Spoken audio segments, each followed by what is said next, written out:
انتہائی واجب الاحترام معزز و محترم حاضرین و سامعین، سورہ انفال کی آخری آیات مبارکہ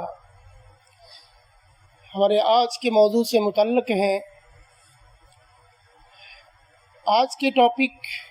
جس پر مختصراً گفتگو ہوگی وہ ہے ہجرت مدینہ اور اسلامی ریاست کا قیام، ریاست مدینہ کا قیام۔ تو اس میں دو باتیں قابل غور ہیں، ایک تو ہجرت کی اہمیت اور دوسرا ریاست مدینہ کا قائم کرنا۔ ہجرت ایسا عمل رہا ہے جو آلموسٹ سبھی پیغمبروں کو کرنا پڑا ہے۔ اس کو سمجھنا بڑا آسان ہے کہ جب بھی کبھی کسی نبی اور رسول نے اپنی قوم کو توحید کی دعوت دی ہے تو وہ لوگ وقت کے نبی کے خلاف کھڑے ہو گئے۔ اس کی کئی وجوہات ہیں، اس پر بڑی تفصیلی گفتگو ہو سکتی ہے۔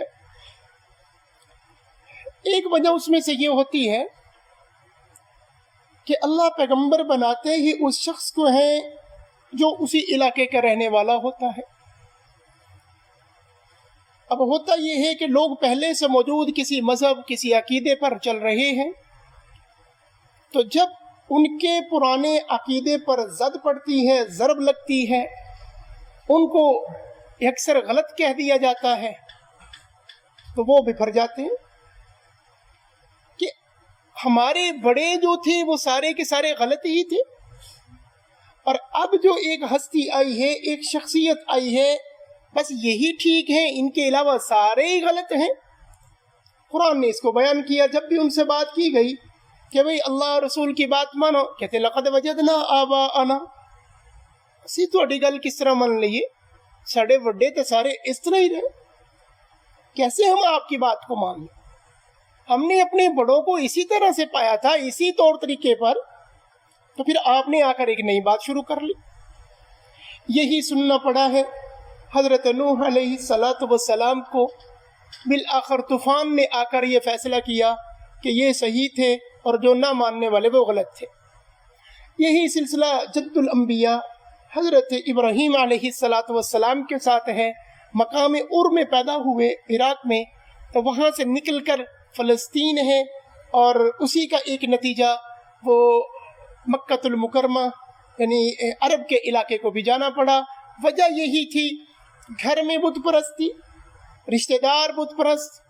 وقت کا حکمران بت پرست، اپنی خدائی کا دعویٰ کرنے والا نمرود۔ لیکن پیغمبر علیہ السلام کو اپنا علاقہ چھوڑ کر جانا پڑا، اسے ہی ہجرت کہتے ہیں۔ لیکن جب بھی ہجرت ہوئی جو کہ اللہ کے لیے تھی، ایسے لوگوں کے پاس پہنچتے ہیں جہاں پہلے سے کوئی بات پہنچ چکی ہوتی ہے اور ان کے لیے ماننا آسان ہوتا تھا۔ تو نتیجہ یہ کہ ابراہیم علیہ السلام وہاں سے نکلے، اللہ نے ان کے دین کو بھی پھیلایا۔ اسی طرح جناب موسیٰ علیہ السلام بڑے جلیل القدر پیغمبر ہیں، بڑے روب اور دبدبے والے ہیں، بڑے جاہ و جلال والے ہیں، لیکن ان کو بھی اپنی قوم سمیت فرعون سے نجات حاصل کی اور وہاں سے چھوڑا اور دوسرے علاقے میں پہنچے ہیں۔ یہی سلسلہ میرے اور آپ کے آقا صلی اللہ علیہ وسلم، محمد کریم صلی اللہ علیہ وسلم کو بھی ان کی ہسٹری اور ان کی سیرت بھی ہمارے سامنے ہے، اور قرآن کریم نے اس عمل کے بڑے فضائل اور مناقب بیان کیے ہیں۔ کہ بڑی بات ہے کہ ایک شخص دوسرے کے لیے اپنا گھر بار چھوڑ دے اور چند دنوں کے لیے چھوڑ دے، اس کے دل میں بڑی عزت و احترام کہ میرے لیے اتنا سارا کچھ۔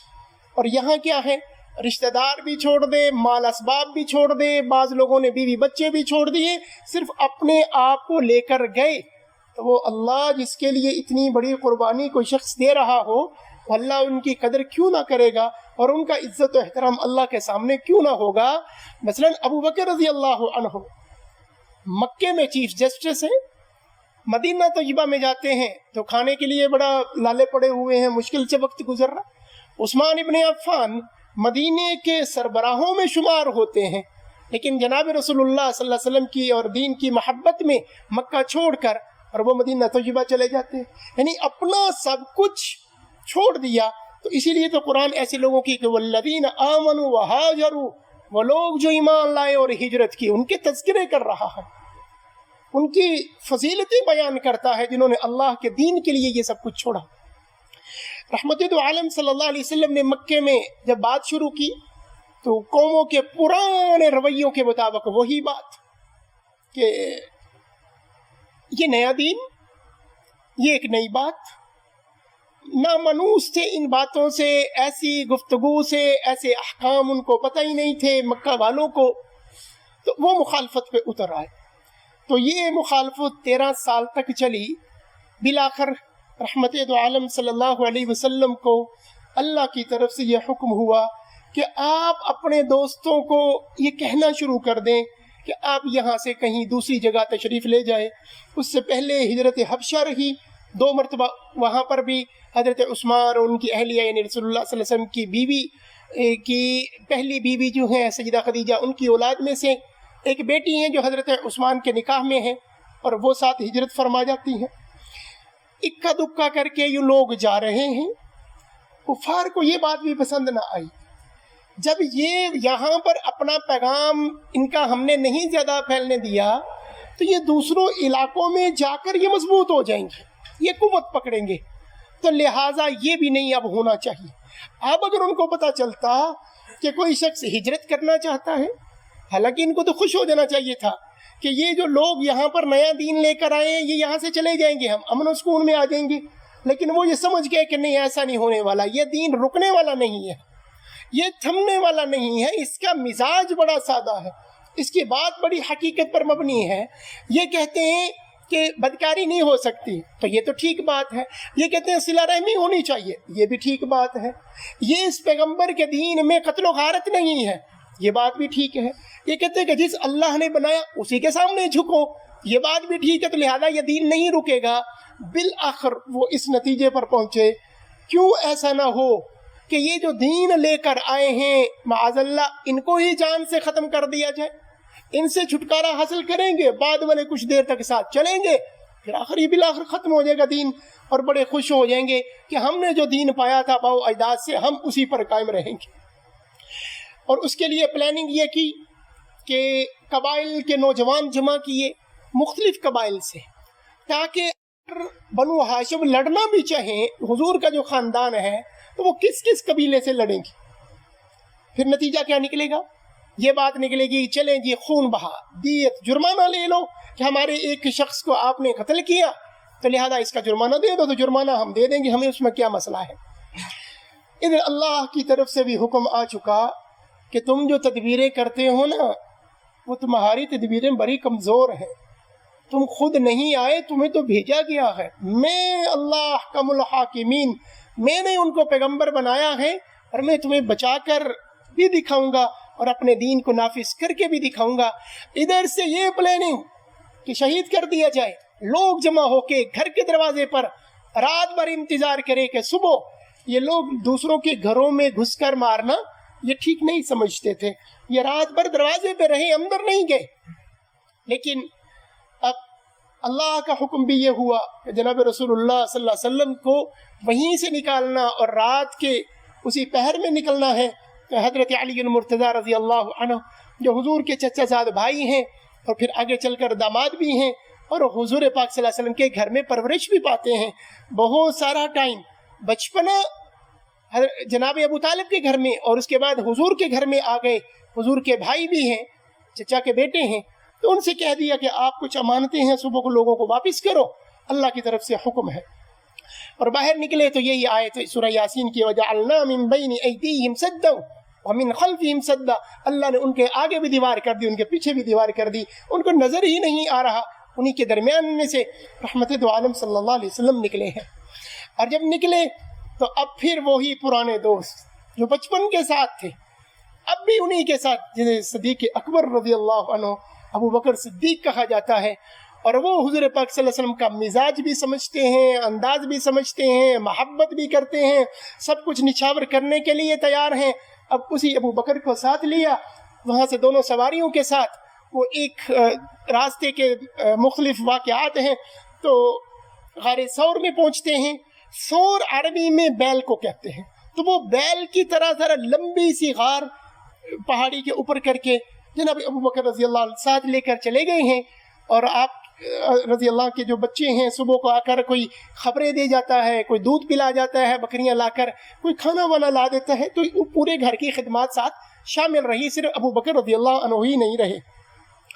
یہاں سے پہنچتے ہیں تو درمیان کے کئی سارے واقعات کو مختصر کرتے مدینہ طیبہ میں تشریف لے گئے رحمت دو عالم صلی اللہ علیہ وسلم۔ اب حضور کی دعوت وہاں پہلے سے پہنچ چکی تھی اور وہ انتظار میں بھی تھے۔ وہ 2-3 سال پہلے حج پہ آتے،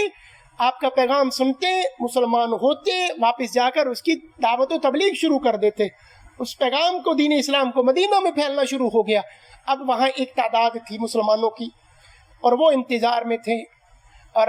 وہاں پہنچتے ہیں تو جاتے ہی وہ انتظار کر کر کے واپس جانے والے تھے کہ آواز آئی کہ وہ تشریف لے آئے ہیں جن کے انتظار میں تھے۔ اب رحمت دو عالم صلی اللہ علیہ وسلم نے مسجد قباء، اسلام کی پہلی مسجد، وہاں پر، اور جس میں اب بھی 2 رکعت نفل کا ثواب عمرے کے برابر ملتا ہے، وہ تعمیر کی بنو سالم کے محلے میں، مدینہ سے تھوڑا باہر ہے۔ وہاں سے چلتے ہیں، درمیان میں پھر کئی سارے واقعات ہیں۔ اونٹنی ہے جس پر آپ سوار ہیں، سارے لوگوں کی یہ خواہش اور تھی اور محبت تھی کہ ہمارے مہمان بنے رسول اللہ صلی اللہ علیہ وسلم، لیکن یہ قرآن اللہ کی طرف سے حضرت ابو ایوب انصاری رضی اللہ تعالی عنہ کے حصے میں نکلا تو آپ کی اونٹنی ان کے دروازے پر بیٹھی اور آپ صلی اللہ علیہ وسلم ان کے گھر پر تشریف فرما ہوئے۔ اس کے بعد پھر مسجد النبوی صلی اللہ علیہ وسلم، یہاں آپ تشریف لے گئے۔ اب آپ جب مدینہ میں پہنچتے ہیں تو آپ کی برکات کی کیا ہی کہیں۔ آپ جس چیز کی نسبت آپ کے ساتھ ہوئی یا جہاں جہاں آپ کی نظر اور قدم پڑے ہیں، وہ بابرکت اور رحمت اور مہربانی اور بہترین چیزیں بنتی چلی گئی ہیں۔ ابو بکر دیکھیے، ابو بکر عبداللہ بن ابی قحافہ بن کے آئے تھے، ابو بکر صدیق اکبر بن گئے۔ عمر ابن خطاب تھے تو یہ فاروق اعظم ہے، عثمان بن عفان تھے تو ذو النورین ہے، علی بن ابی طالب تھے تو یہاں حیدر قرار بنے ہیں، اور یہ جنت کی خوشخبری پانے والے اور عشرہ مبشرہ بنے ہیں، جنت کے نوجوانوں کے سردار حسنین کریمین بنے ہیں۔ تو رحمت دو عالم صلی اللہ علیہ وسلم مدینہ پہنچتے ہیں۔ اس مدینہ کا پہلا نام یثرب تھا، جس کا معنی ٹھیک نہیں ہوتا۔ ایسی وادی تھی، پانی میٹھا نہیں ہے، وبائی امراض موجود ہیں، لوگوں کے مزاج بڑے برے ہیں، لیکن رسول اللہ صلی اللہ علیہ وسلم تشریف لائے تو یہ ساری چیزیں نارمل حالت میں اور بہترین سے بہترین ہوتی چلی گئی۔ مسجد النبوی کی تعمیر ہے، آپ صلی اللہ علیہ وسلم خود بھی اس میں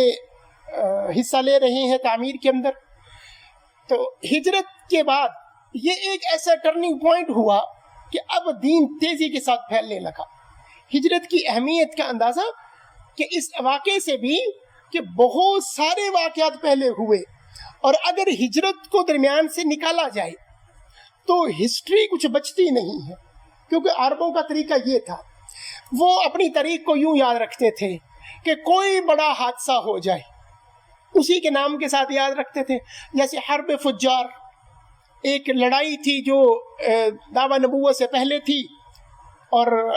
گناہ کی لڑائی مطلب ایسے مہینے میں لڑی گئی کہ جس میں جنگ کرنا منع تھا، وہ اسی نام کے ساتھ یاد کرتے تھے کہ اس سے پہلے کے واقعات، اس کے بعد۔ پھر انہوں نے فیل والا، ہاتھی والا جو واقعہ تھا جو کعبۃ اللہ پر حملہ کرنے آئے تھے، اس واقعے کے ساتھ اپنی تاریخ کو یاد رکھ لیا۔ مثال کے طور پر اب بھی جب بات ہمارے ہاں ہوتی ہے تو تب ہوتی ہے کووڈ سے پہلے کے حالات یہ تھے، کووڈ کے بعد یہ ہیں، کرونا سے پہلے کے طریقہ کار یہ تھے، کرونا کے بعد اب دنیا اس طرح سے ہوگی۔ ہم بھی اسی طرح بڑے بڑے واقعات کے ساتھ، یعنی تقسیم پاکستان سے پہلے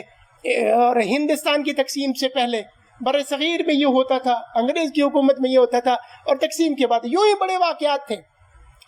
اور پھر یہ بھی ہوا کہ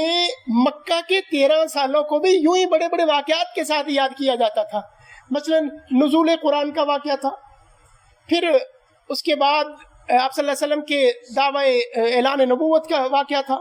تو سالوں کے نام کے ساتھ، اور جب ہجرت فرما لی تو پھر بھی پہلے سال کو یہ کہہ دیا گیا کہ عام الاذن،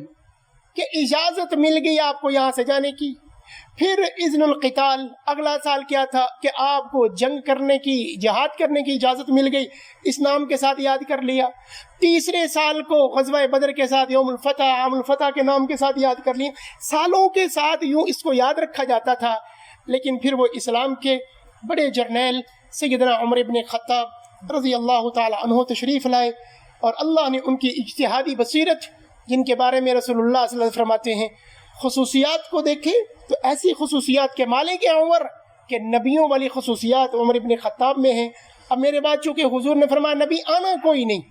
اس لیے اب عمر جیسا شخص بھی نبی نہیں بن سکتا۔ لو کان بعدی نبی لکان عمر، میرے بعد کوئی نبی آنا ہوتا اگر تو وہ عمر ابن خطاب ہوتے۔ وَأَنَا خَاتَمُ النَّبِيِّينَ لَا نَبِيَّ بَعْدِي، کیونکہ مجھے اللہ نے آخری نبی رسول بنا دیا ہے، میرے بعد اب کسی نبی نے آنا نہیں ہے، باوجود اتنی خصوصیات کے کہ عمر نبی بنا دیا جائے، لیکن چونکہ دروازہ بند ہے اب عمر ابن خطاب بھی نبی نہیں بن سکتا۔ شاہ ولی اللہ رحمہ اللہ نے ازالۃ الخفا عن خلافت الخلفاء میں کئی ساری وہ آیات جمع کی ہیں کہ جو حضرت عمر رضی اللہ تعالیٰ عنہ کے مشورے کے ساتھ نازل ہوتی تھیں۔ جو مشورہ لیا گیا، انہوں نے کوئی مشورہ جو رائے دی، اللہ نے اسی کو قرآن بنا دیا، اسی رائے کو پسند فرمایا۔ اب عمر ابن خطاب سے بھی اللہ نے یہ کام بھی لیا، آپ نے ہجرت کے اس واقعے کو اسلامی سال کا پہلا مہینہ یعنی سال بنایا کہ ہجرت کے ساتھ اسلامی تاریخ کو یاد رکھا جائے گا۔ یکم ہجری کو یہ ہوا، 2 ہجری کو یہ ہوا، 3 ہجری کو یہ ہوا، اور اس سے پہلے کے واقعات کو سن نبوی کے ساتھ، یعنی جب اعلان نبوت ہوا تو سن 1 نبوی، سن 2 نبوی، سن 3 نبوی، سن 10 نبوی، حضور کی ہجرت سن 13 نبوی کو یوں، لیکن ہجرت کا جب واقعہ ہوا تو پھر اس کے بعد ہجرت کے ساتھ ساری تاریخوں کو یاد رکھا جانے لگا۔ اور کمال کی بات یہ ہے صرف مسلمانوں نے نہیں، باقی عرب جو تھے اور مسلمانوں کی 1000 سالہ حکومت دنیا کے اکثر حصے پر اسی ہجری کے ساتھ یاد کیا جاتا تھا، لوگ اسی ہجری تاریخ کو ہی یاد رکھتے تھے۔ اور اس کا ایک بڑا فائدہ یہ بھی تھا کہ مشرکین قریش مکہ جو تھے وہ نہیں مان سکتے تھے قرآن کے ساتھ سال شروع کیا جاتا، نزول قرآن سے تاریخ شروع کی جاتی، کہتے یہ تو مسلمانوں کا ہے۔ لیکن ہجرت کے اس واقعے نے یہ ثابت کر دیا کہ مدینہ طیبہ میں جا کر رسول اللہ صلی اللہ علیہ وسلم نے ریاست قائم کی۔ اب اس ریاست اگلے 10 سال میں پوری نظام زندگی اور قیامت تک کے مسائل حل فرما دیے۔ اس میں آپ صلی اللہ علیہ وسلم بطور امام بھی ہیں، بطور مدرس بھی ہیں، بطور جنگوں کے جرنیل بھی ہیں، بطور قاضی القضاء اور چیف جسٹس بھی ہیں، سربراہ مملکت بھی ہیں، آپ کی 1 سے زیادہ وہاں پر شادیاں بھی ہیں، لوگوں کے ساتھ صلح بھی ہے، بین الاقوامی معاہدات بھی ہیں اور انٹرنل معاہدات بھی موجود ہیں۔ مسلمانوں کے آپس میں مواخات مدینہ ہے اور بین الاقوام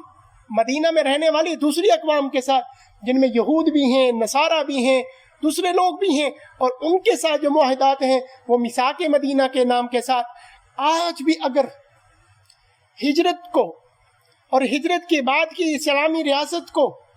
گہری نظر سے مطالعہ کیا جائے تو آج کی حکومتیں بھی، آج کا نظام زندگی بھی، آج کا